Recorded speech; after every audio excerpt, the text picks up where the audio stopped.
আসসালামু আলাইকুম দর্শক, যে যেখানে আছেন আশা করি ভালো আছেন। আমি এফ মিসবাহুর আপনাদেরকে স্বাগত জানাচ্ছি আমাদের যথারীতি নিয়মিত টিবিএন স্পেশালে। আজকে আমাদের সঙ্গে আছেন অ্যাটর্নি সুরাইয়া রহমান, যিনি সবসময় থাকেন। সঙ্গে আছেন গেহি অ্যান্ড অ্যাসোসিয়েটসের যিনি বাংলা এবং সব কিছুতে কোঅর্ডিনেট করে থাকেন, ওনাদের অফিসে কোঅর্ডিনেটর এবং ম্যানেজার নিকি রিয়াদ। নিকি, আপনাকে স্বাগতম, এবং সুরাইয়া আপনাকেও স্বাগতম।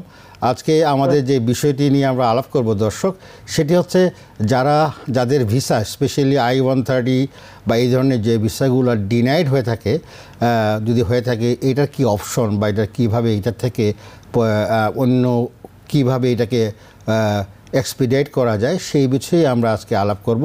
Attorney Suraiya took a very good option today and this is very interesting subject also because lots of cases আমরা জানি যে পেন্ডিং আছে বা কারো ডিনাই হয়েছে, there are a lot of problems.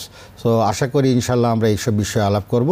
আর দর্শক যারা আমার সঙ্গে এইমাত্র যুক্ত হয়েছেন ফেসবুকে, তাদের জন্য রইল শুভকামনা, এবং অবশ্যই আপনারা আপনাদের বক্তব্য বা আপনাদের মন্তব্য দিতে ভুলবেন না। পরবর্তীতে যারা ইউটিউবে সংযুক্ত হবেন তাদের জন্য রইল আবারও শুভেচ্ছা। তারা অবশ্যই সাবস্ক্রাইব করতে ভুলবেন না। আর আমাদের যে নাম্বার থাকে স্ক্রিনে, সেই নাম্বারে আপনারা আমাদের সঙ্গে সরাসরি যোগাযোগ করতে পারবেন 6463079828 এই নাম্বারে। তো দর্শক, আমরা দেরি না করে চলে যাই অ্যাটর্নি সুরাইয়ার কাছে এবং নিকির কাছে। আমরা আজকে কি জানতে পারবো ইমিগ্রেশন বিষয়ক যে বিষয়গুলো সব অন্যান্য উনি আপডেট যদি থাকে অবশ্যই ওনারা শেয়ার করবেন। এবং আজকের যে বিষয়টি আবারও বলছি, যাদের ভিসা ডিনাইড হয়েছে, মানে তাদেরকে রিজেক্ট করেছে বা কোনো কারণে হয়নি, এটার অল্টারনেটিভ কী সলিউশন হতে পারে, কী কী অপশন থাকতে পারে সেই বিষয়ে আমরা আলাপ করব। So welcome attorney Suraiya, hope you are doing well and welcome to TBN. Thank you for having me on the show. As always, please pardon the lighting and the shaking. I'm on the road. Yes, today I wanted to talk about what happens when your petition is denied. For example, if you applied for your brother or your sister and you found out that the case is denied, what is the action that needs to be taken to protect your petition, to make sure that you don't lose any time. And then also, if you apply for a green card and that's denied, what are the next steps? So that is not the end of the story. A lot of times we have clients coming to us and they're very worried about what to do, what is the next step. We can assist in those situations. Thank you Niki. আপনি একটু দর্শকের উদ্দেশ্যে বলেন যে কথাগুলো সুরাইয়া রহমান বললেন। আপনি যেহেতু অফিসে আছেন এবং আপনি ব্যক্তিগতভাবে আপনারা এই ফাইলগুলো ডিল করে থাকেন এবং অনেক ক্লায়েন্ট আপনাদের কাছে আসে এইসব সমাধান করার জন্য, তো আশা করি আপনি একটু সুন্দর করে যদি বলতেন দর্শকদের সুবিধা হতো। ধন্যবাদ মিস্টার জামান। অ্যাটর্নি সুরাইয়া যেটা বললেন যে আজকে আমরা কথা বলছি, আপনারা যারা ভাই অথবা মা বাবা স্পাউস যাদের জন্য অ্যাপ্লাই করে থাকেন, যদি কোনো কারণে আপনাদের এই পিটিশনগুলো ডিনাই হয়, মানে আপনাদের কাছে চিঠি আসে যে আপনাদের এই অ্যাপ্লিকেশনগুলো ওরা কোনো কারণে অ্যাকসেপ্ট করতে না, এটা ডিনাই করে দিচ্ছে, মানে ওরা আর এটা এই প্রস্তাব এগোবে না, সেই ক্ষেত্রে আপনারা কি করতে পারেন? সুন্দর কথা বলেছেন, বলতেন this is not the end of the everything, it's not the end of the world or end of your application. আমরা যারা লয়ার আছেন তারা সবসময় আপনাদের এই ক্ষেত্রে সাহায্য করতে পারে। আপনারা এখন শুনতে থাকুন অ্যাটর্নি সুরাইয়া পরবর্তী বলেন। দর্শক, আমি একটু অ্যাড করতে যাচ্ছি ওনাদের দুজনের কথাতে। আপনারা আশা করি বুঝতে পেরেছেন যে কথাগুলো বেরিয়ে আসছে ওনাদের কথার মাধ্যমে। সেটা হচ্ছে যে সমস্যাগুলো হয়, অনেকেরই রিজেক্ট হয়, চিঠি আসে, গ্রিন কার্ডের বেলাও তাই, বা আপনার এই যে I-130 স্পেশালি ভাই বোনদের জন্য যারা সিবলিংস আমরা বলে থাকি, F4 ক্যাটাগরি, আমার মনে হচ্ছে এটাই। সুরাইয়া, এটা কি F4 ক্যাটাগরিতে? Yes, especially the F4 category. ওকে। তো এটা যে আপনার যে এখন এই ধরনের যদি কোনো সমস্যায় থাকে তার ইমিডিয়েটলি কি করণীয় সেই ব্যাপারে যদি একটু বলতেন please. Immediately they should talk to a professional who does this type of work, a lawyer, because there is a timing issue. If a case is denied, you have to act typically within 30 days. Otherwise, you have even more hurdles that you have to overcome. So it's very important, as soon as you find out, as soon as you get the letter, as soon as you get the notice, or maybe you didn't even get a notice, maybe you checked online, you checked the status online and you see that it was denied, I would talk to a lawyer right away to discuss the options. In our community, there are maybe two main reasons why sibling petitions get denied, which I can talk about in next. Okay. I understand you told that আপনি বলেছেন যে চিঠি পাওয়ার পরই within 30 days, as sooner the better, you mean to say, এবং আপনার যেন ওনারা কোনো দক্ষ লয়ারের মাধ্যমে ওনারা এটা পরামর্শ নেন। দ্বিতীয়ত হচ্ছে আপনাদের ধারণা কি কারণে, মূলত মেইনলি কি কারণে তারা ডিনাই হয়ে থাকে, এটা যদি একটু তুলে ধরতেন। The main reason in our community why sibling petitions get denied, actually most I-130 petitions get denied because we have a very big problem in our community with birth certificates and proving our dates of birth. That is a huge issue in our community. Okay, I understand. So mostly you are telling about the birth date and birth certificate. These are the complications they are having right now. And as per your experience, আপনি যেটা share করতে চাচ্ছেন সেটা হচ্ছে যে আমাদের কমিউনিটিতে unfortunately এই বার্থ সার্টিফিকেটের ইস্যুটাই বেশি প্রাধান্য পায়, বা এদের এই বার্থ সার্টিফিকেট ডেট নিয়ে সমস্যা হয়। এটা নিকি বলছেন, নিকি আপনি যদি একটু আবার একটু শেয়ার করতেন তাহলে ভালো হতো। আমি একটু প্রথম থেকে বলি। জি জি, টনি সুরাইয়া যেটা বললেন যে আপনারা যখনই জানতে পারবেন, যখনই আপনার কাছে একটা চিঠি আসবে যে আপনাদের এই অ্যাপ্লিকেশন ডিনাই হয়ে যাচ্ছে, অথবা চিঠি না আসুক, আপনারা যদি অনলাইনে দেখেও জানতে পারেন যে আপনাদের অ্যাপ্লিকেশন ডিনাইড হয়ে গেছে, তাহলে যত তাড়াতাড়ি সম্ভব আপনারা একজন দক্ষ লয়ারের সাথে যোগাযোগ করবেন। কারণ আপনারা এই ক্ষেত্রে যত দেরি করবেন আপনাদের তত বেশি বাধার সম্মুখীন হবে এবং কেসটা তত বেশি কমপ্লিকেশনের দিকে যাবে। তো সেই জন্য প্রথম কথা হচ্ছে আপনি যত দ্রুত সম্ভব লয়ারের সাথে যোগাযোগ করুন।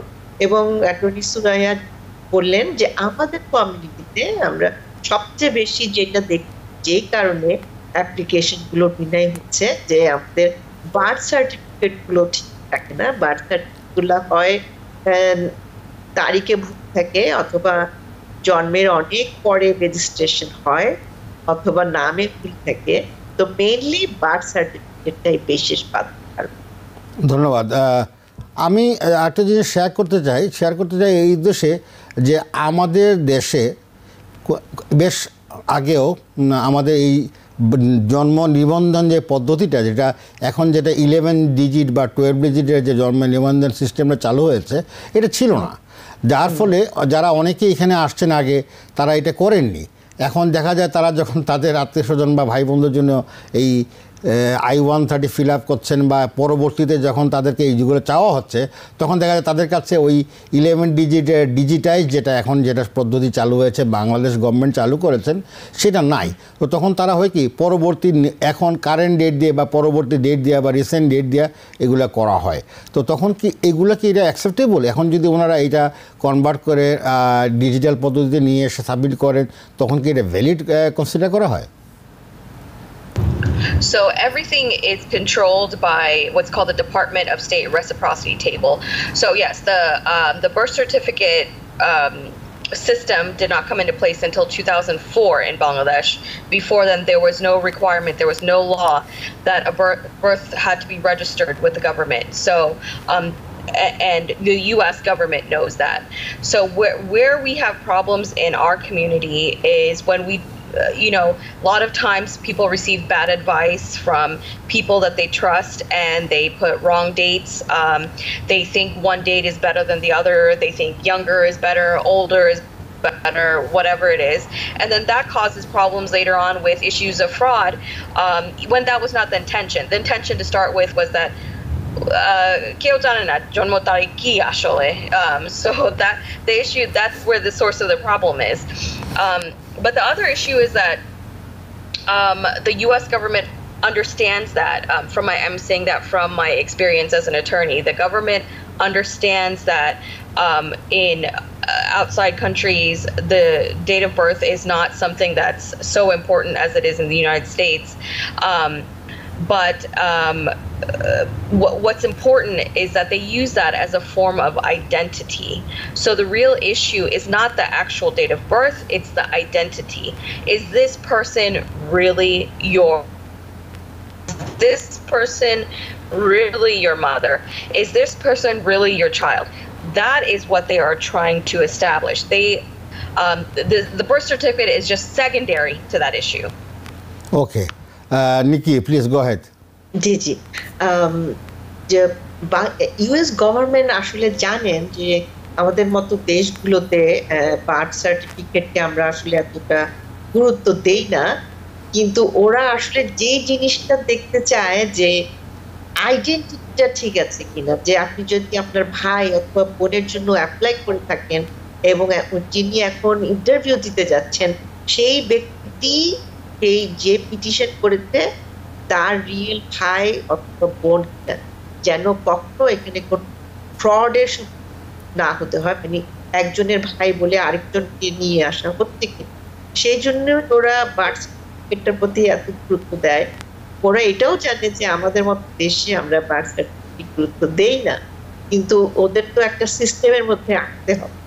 মেইন কথা হচ্ছে আপনি যখন অ্যাপ্লিকেশন করেছিলেন যেই ডেট যেই নাম তো সেই ডেট সেই নাম আছে কিনা সেটাও একটা।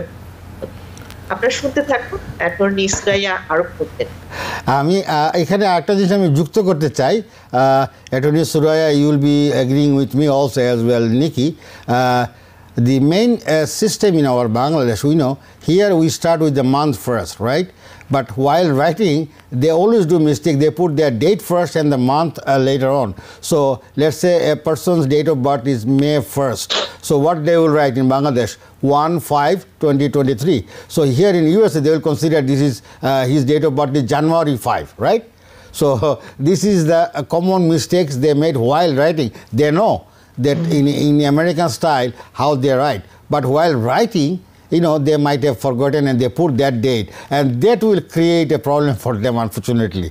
So they have to be careful while writing the date of birth, while filing the I-130. That is very important. See, একটু লেখার ভুলের জন্য আলটিমেটলি কিন্তু যে অ্যাপ্লিকেন্ট বা যে বেনিফিশিয়ারি বা যে অ্যাপ্লিকেন্ট যে প্রিন্সিপাল তাদের জন্য সমস্যা হচ্ছে, ঠিক না? তো সুরাইয়া, আরেকটা কথা এই বিষয়ে যেটা গুরুত্বপূর্ণ সেটা আমার দৃষ্টিতে আমি মনে করি যে যদি তাদের কেস ডিনাই হয় তাহলে আপনারা বলছেন যে 1 মাসের ভিতরে তাদেরকে আপনাদের সঙ্গে যোগাযোগ করতে হবে বা লয়ারদের সঙ্গে বা এনি ক্রেডিবল অ্যাটর্নির সঙ্গে ওনারা যোগাযোগ করবে, যে যেখানে থাক না কেন, আমেরিকার যে যেখানে থাক না কেন। এখন যে কথাটি হচ্ছে এরপরে প্রসিডিংসটা কি, how long it will take to resolve that issue, এবং কী করণীয়, is there any other form they need to fill up or how it works, I mean that's one, যদি আপনারা বলতেন। Yes, so the appeal has to be filed within 30 days. Now there is an option of appealing the decision or doing a motion to filing a motion to reconsider. So those are the two options. There's pros and cons to both options. And of course, again, I'm not giving any specific advice on anyone's specific case because everyone's case is different. But the pro to appealing, which under the rules, if an I-130 is denied, it is appealed to the Board of Immigration Appeals. So the pro to an appeal is that the filing fees, of course, are a lot less. It's $110 to appeal an I-130 denial to the BIA, and built in to that appeal is what you can consider a motion to reconsider, because before the petition is sent to the BIA, it's actually automatically sent to USCIS for reconsideration. So that is the advantage to an appeal. The downside to an appeal is that sometimes it takes a long time. Sometimes it takes 2-3 years. But in most cases, it doesn't matter because anyway, people have to wait for many years until the number comes up on the visa bulletin anyway. So the fact that it takes maybe 2-3 years to receive a decision on the appeal is not really, it doesn't weigh heavily as a negative factor in appealing. Thank you. Nikki, obviously I need your help. If you can explain a little bit better in Bengali, please. Attorney Suraiya যেটা বললেন যে আপনারা যখন লয়ারের কাছে আসেন আমাদের কাছে কিছু অপশন থাকে, অপশনের মধ্যে প্রথমেই অ্যাটর্নি সুরাইয়া বললেন যে আমরা আপিল করতে পারি, ইমিগ্রেশনের বিরুদ্ধে আপিল করতে পারি এবং আপিলের একটি সুবিধা হচ্ছে যে এটার ফিটা খুব কম, মাত্র $110। এই $110 দিয়ে আপনি আপিল করবেন এবং এটার উল্টো দিকটা হচ্ছে মানে একটু অসুবিধাজনক দিকটা হচ্ছে অনেক সময় সাপেক্ষ, মনে হয় 2 থেকে 3 বছর এটা সময় লেগে যেতে পারে। কিন্তু অ্যাটর্নি সুরাইয়া যেটা বললেন সেটা হচ্ছে যে ভাই বোনের ক্যাটাগরিতে এমনিতেই তো আপনাদের অনেক লম্বা সময় অপেক্ষা করতে হচ্ছে, সেই ক্ষেত্রে এতটুকু আরো একটু অপেক্ষা এত বেশি হওয়া মানে আপনাদের এটাকে ইয়ে করা উচিত যে এত টাইম লাগবে, কিন্তু টাইম তো লাগবেই, কিন্তু সুবিধাজনক দিক হচ্ছে আপিলের মাধ্যমে আমরা এই কেসটাকে নিয়ে আসতে পারি। আরেকটা কথা বলেছেন, আপিল ছাড়াও আমরা আরেকটা যেটা করতে পারি সেটা হচ্ছে মোশন টু রিওপেন টাইপের একটা জিনিস আছে, সেটা আমরা করতে পারি, সেটা উনি আবার পরবর্তী বলবেন। ধন্যবাদ। Suraya, I have already got some questions and I think some telephone callers also on the queue. And one question from on the Facebook, Mr. Mustafa Muhammad, he is asking, hi, this is Mustafa Muhammad. I have a question.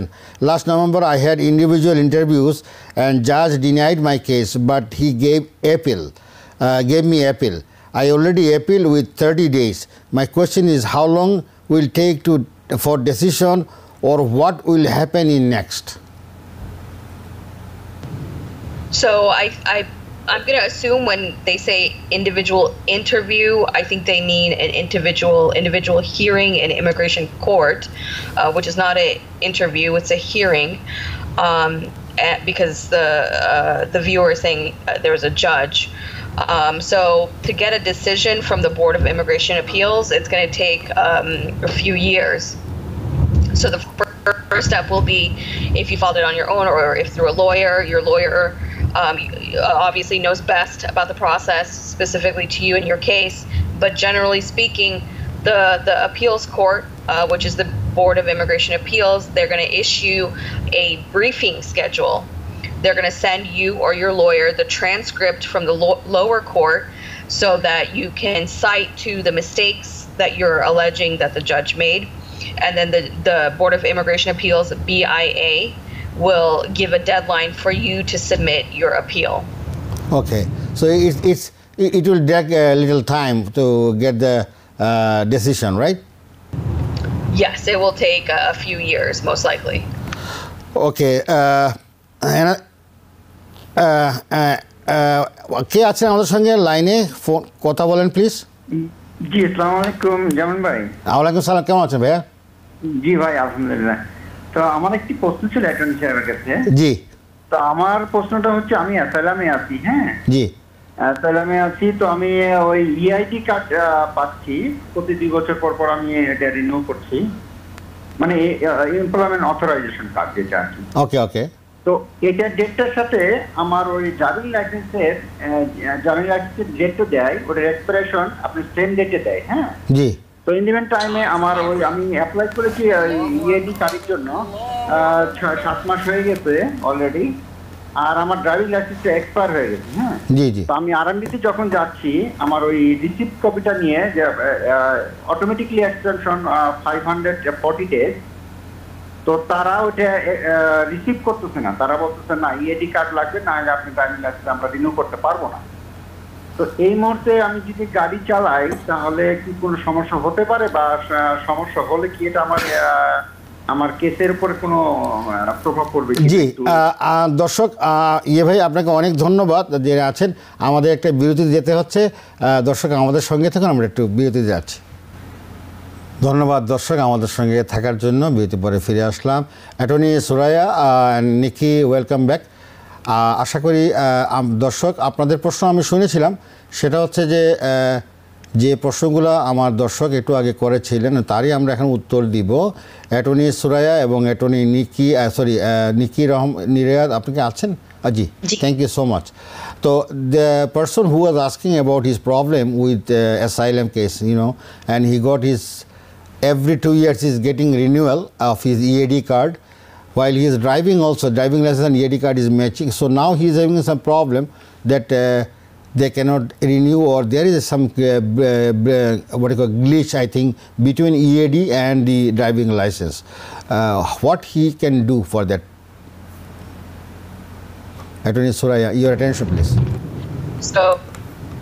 so every state has different DMV rules. So if the issue is with the DMV, then sometimes the solution might be to appeal it to the DMV, whatever route it takes. For example, we have special people that we speak to at the DMV to correct any kind of issue like this. We're in New York, so every state DMV is different.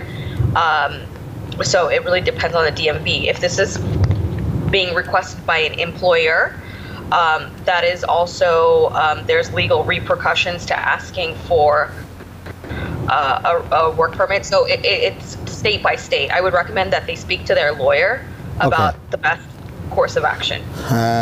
নিকি আপনি যেটা বলতে চাচ্ছিলেন আপনি যদি একটু বলতেন attorney Suraiya যে কথাগুলো বলেছেন অ্যাটর্নি সুরাইয়া বলেন যে আপনার যে বললেন যে নামে অথবা ডেট অফ বার্থ কিছু ভুল আছে না ডেট অফ বার্থে ভুল না ওনার ইএডি কার্ড আর ওনাদের প্রতি 2 বছর রিনিউ হয় তো হ্যাঁ ওইটাই বলছেন আর জি সেটার জন্য উনি প্রথমে যেটা বললেন যে আসলে আপনি লয়ারের সাথে পরামর্শ করে আপনি ডিএমভির সাথে যোগাযোগ করতে হবে ডিএমভির সঙ্গে আচ্ছা মনে করিয়ে দিই ওনার প্রশ্নটা কিন্তু ছিল উনি এই অবস্থাতেও ড্রাইভিং করে যেতে চাচ্ছেন তাহলে কোনো সমস্যা হবে কিনা হতে পারে অ্যাটর্নি সুরাইয়া যদি এটা বলতেন Suraya, while this problem is, if there is any conflict, can he drive? Again, that's controlled by the state rules, so I don't know where he is. So I don't know if I'm qualified to speak on. We're licensed in New York, so it really depends on what state he's in. Okay, so I think he's in New York. Anyway, what we can suggest him that he can see a lawyer and they can suggest him the appropriate... a DMV lawyer. A DMV lawyer. Okay, thank you so much. We have another person on the queue on the phone. দর্শক কে আছেন নাম বলে প্রশ্ন করুন please হ্যাঁ hello hello জি আসসালামু আলাইকুম সালাম ভাই কেমন আছেন জি ভালো আসলে ভাই আমি হচ্ছে সিটিজেন আমার ওয়াইফ আপনার কত বছর আসছে তো আমি আমার ওয়াইফের জন্য I-130 এবং কি I-130A আমি অ্যাপ্লাই করছিলাম নভেম্বরের 30 তারিখ তো আমি রিসিপ্ট লেটারও পেয়েছি কিন্তু এখন পর্যন্ত কোনো মানে এটা কি বলবো কোনো ইন্টারভিউ ডেট এমনকি আপনার বায়োমেট্রিক কিছুই আসেনি এখন আমার কি করতে হবে এবং কি করলে ভালো হয় Okay, Suraya, if you understood, it's fine. Otherwise, I can explain you.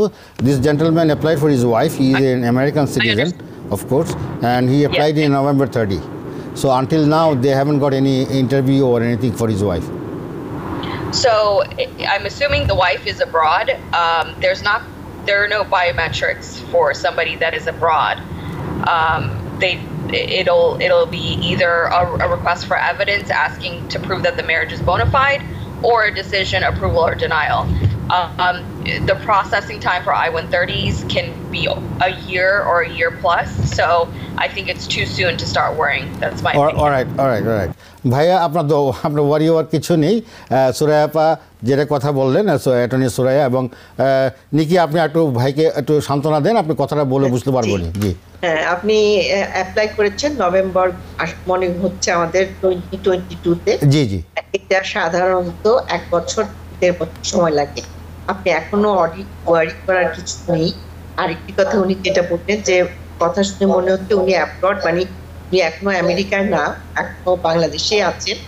সেই ক্ষেত্রে ওনার কোনো ফিঙ্গারপ্রিন্ট হবে না, সরাসরি ওনার ইন্টারভিউ আসবে, অথবা কোনো রিকোয়েস্ট ফর এভিডেন্স আসতে পারে যে এই কাগজটা চাই যে আপনাদের বিয়েটা একদম রিয়েল কিনা, বোনাফাইড কিনা, সেটা জানার কিছু হয়তো ওরা ডকুমেন্ট যাবে, আর না হলে একেবারে অ্যাপ্রুভাল চলে আসবে। তো আপনি এখনো টাইম ফ্রেমের মধ্যে আছেন, আপনার এখনো ওয়ারি করার, চিন্তা করার। Thank you. And I have got Suraya, Attorney Suraya. I am giving your attention, please. Need your attention here in the and on the Facebook. The gentleman, Mr. Ali Bilal, he filed his asylum case in 2017, but they haven't called him yet. And does he require to go any third country to meet his family members? And if he goes out of the country, is there will be any problem to returning back? Yes, there's always a risk when you have a pending application and you leave the country. He will definitely have to get permission before he leaves, and to get that permission while you have an asylum application pending is very difficult. It's not impossible, we've done it, but it is very difficult and you have to show a very compelling reason. First of all, he has to get permission.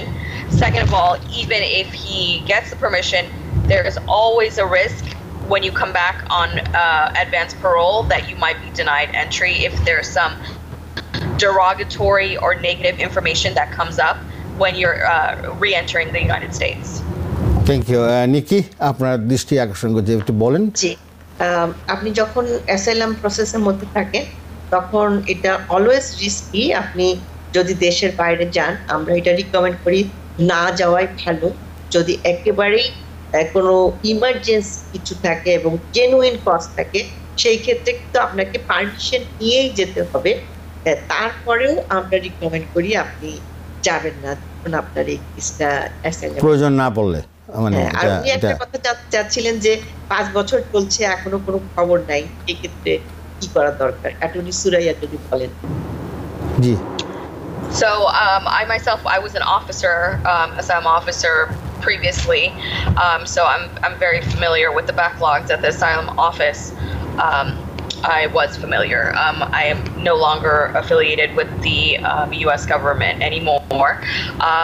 So they started a policy called LIFO, which is last in, first out, to address the backlog. What that means is the people that filed in 2016, 2017, they're not a priority for interview. The first ones that will be interviewed will be the ones that filed most recently. So the people that filed recently, they will get quick interview dates randomly. And those people that are filed in 2016, 2017, they are in the backlog. They can get out of the backlog by requesting to be put on the short list. They have to show a compelling reason to be put on the short list. Thank you.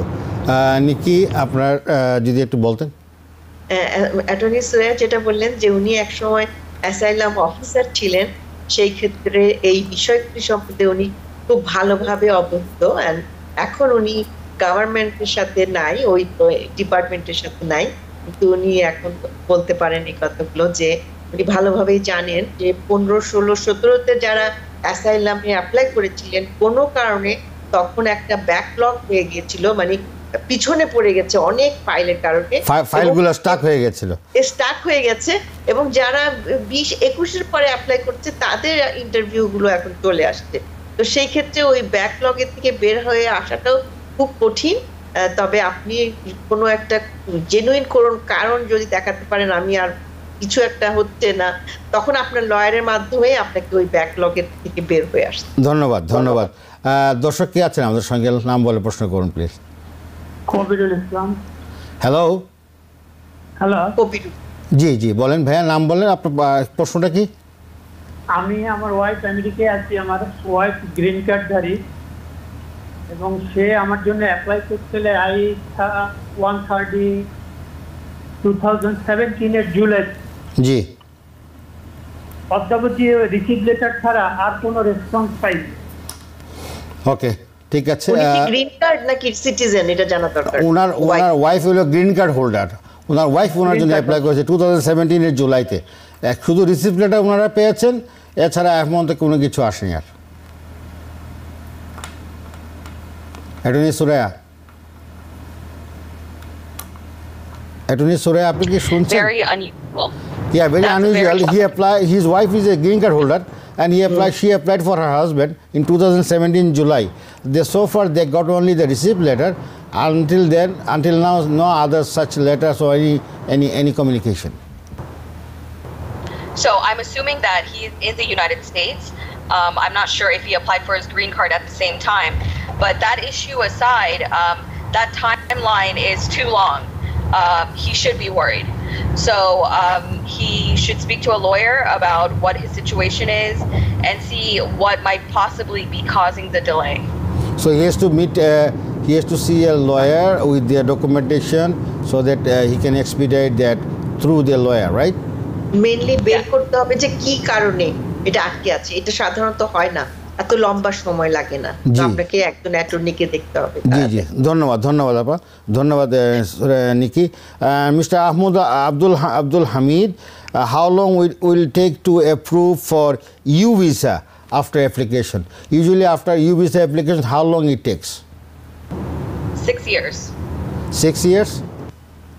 ওকে, আশা করি আব্দুল হামিদ সাহেব আপনি আপনার উত্তর পেয়েছেন। আমাদের সঙ্গে আজকে অনেকেই যুক্ত হচ্ছেন বিভিন্ন প্রান্ত থেকে। কে আছেন দর্শক, নাম বলে প্রশ্ন করুন। হ্যাঁ, হ্যালো, আসসালামু আলাইকুম। আমার নাম লিমন। আসলে একটু আগে একটু ভুল বোঝাবুঝি হয়েছিল। আমি সিটিজেন, আমার ওয়াইফ হচ্ছে এখানে চলে আসছে ট্যুরিস্ট ভিসা নিয়ে। আমি অ্যাপ্লাই করছি 130 এমনকি 130A। আমি রিসিপ্ট লেটার পাইছি নভেম্বরের 30 তারিখ, কিন্তু এখনো আর কিছু আসে নাই। এখন কি করলে ভালো হয় এটার জন্য? আপনি তো 2017 এর জুলাইতে অ্যাপ্লাই করেছিলেন বললেন না? না, গত বছর অ্যাপ্লাই করেছেন। আপনি সিটিজেনশিপ হোল্ডার আর আপনার ওয়াইফের জন্য আপনি অ্যাপ্লাই করেছেন, তাই না? আমার ওয়াইফ হচ্ছে এখানে ট্যুরিস্ট ভিসা নিয়ে গত বছর আসছে। আচ্ছা, July. So Ricky and Suraya, I hope you guys understood what he said. If you could give him a suggestion. My answer is still the same. So I don't know why this viewer has not also applied for her green card. I hope he has. But it's too soon to start worrying. It's in the normal process. ভাই চিন্তা করার কিছু নেই, আপনারটা এখনো সময় হয় নাই, হয়ে যাবে আপনারটা। It's too early to worry about that, but আমার মনে হয় এটা সঠিক সময়ে হয়ে যাবে, যেহেতু আপনি সিটিজেন এবং যেটা সুরায়া বললেন অ্যাটর্নি সুরায়া, প্রায় 1 বছর তো লেগেই যায় ভাইয়া মোটামুটি, যা আমাদের অভিজ্ঞতার আলোকে বলছি বা আমরা যতটুকু জানতে পেরেছি আর কি। একটু ধৈর্য ধরুন, আশা করি হয়ে যাবে, টেনশনের কিছু নেই। Attorney Suraya, now so altogether for reviewing the denied cases, so you are telling it will drag into like 2-3 years, right?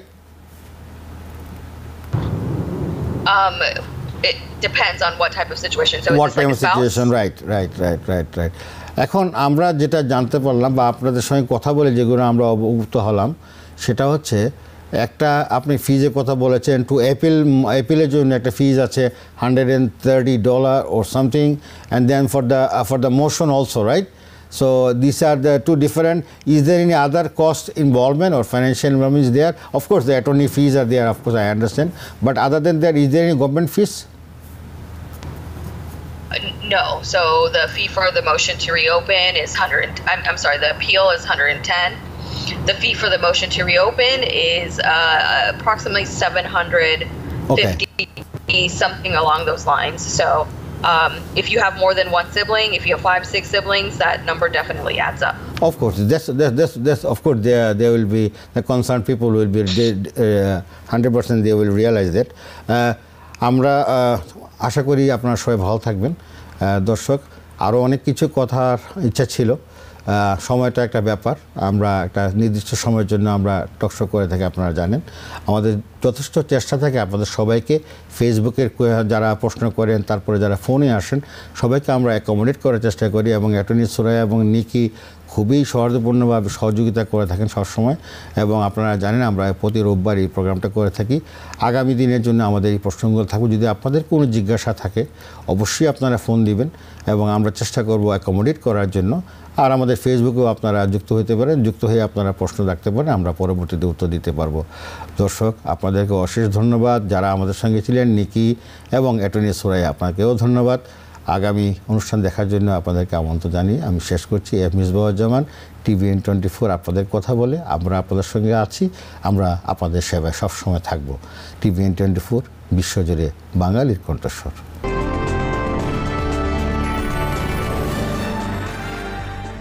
TBN 24 television দেখতে আজই কল করুন 7187776556।